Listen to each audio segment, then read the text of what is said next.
ऐतिह्य एक अवहेलित अध्याय हो रही किसी सेकेंड पुरातन कीर्ति को भांगा सहज हेले यह गढ़ा असंभव। यह आईन अनुजाई अपराध। ऐतिह्यर सुरक्षा और संरक्षण करिबारे आमे विफल। जो सब मठ मंदिर भंगा जाइछि तार पुनः निर्माण असंभव। मठ मंदिर भंगाचिबा पर पुरी विमान बंदर करा जाउछि। विमान बंदर हेले श्रीमंदिर को विपद पड़िबो।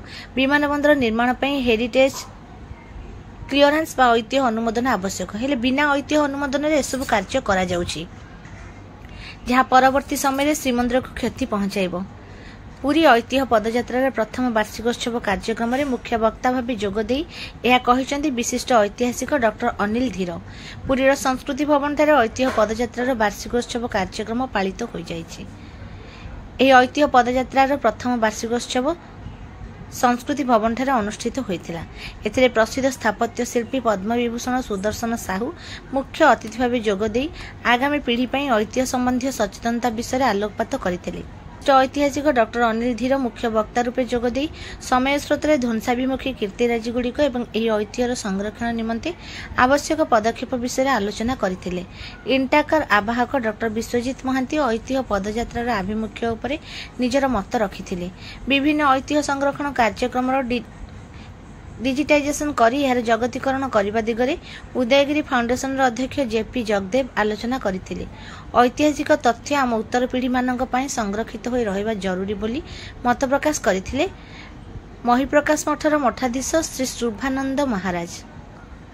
ऐतिह्य गवेषक डॉक्टर सुरेंद्र कुमार मिश्र पुस्तक नवकलबर ऐतिह्यर हिंदी संस्करण उन्मोचन सहित डॉक्टर मिश्र ऐतिह्य गवेषणा संपर्कित सम्यक आलोचना करथिले। एही अवसर में नंदीघोष रथर मुख्य विश्वकर्मा सेवक विजय कुमार महापात्र, ऐतिह्य गवेषक और लेखक कृष्णचंद्र मिश्र एवं श्री सारंगधर रायगुरु को ऐतिह्य रत्न सम्मान रे सम्मानित करा जायतिला। एथिसहित राज्य तथा पुरीर विशिष्ट ऐतिह्य कर्मी मानकु ऐतिह्य श्री तथा ऐतिह्य बंधु सम्मान रे संबर्धना सह कटक ऐतिह्य पदयात्रा, जगतसिंहपुर ऐतिह्य पदयात्रा, ढेंकानाल ऐतिह्य पदयात्रा, मयूरभंज ऐतिह्य पदयात्रा और बालेश्वर दर्शनर कर्मी मानकु ऐतिह्य बंधु सम्मान प्रदान करा जायतिला।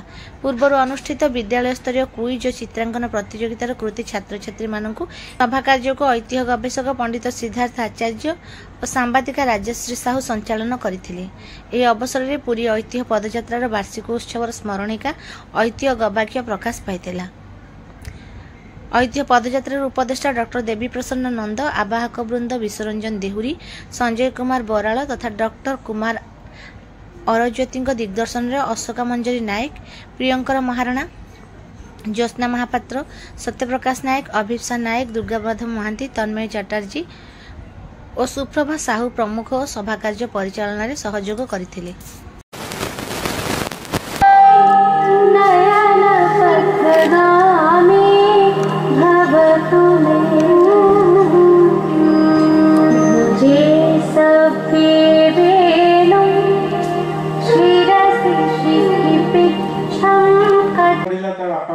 डाक्टर कि इंजीनियर कि आईएएस अफिसर हम मोर पिला दिन भल पढ़ुली कि मोर इच्छा था आर्कियोलॉजिस्ट हबार। समस्त गुरुजन को नमस्कार।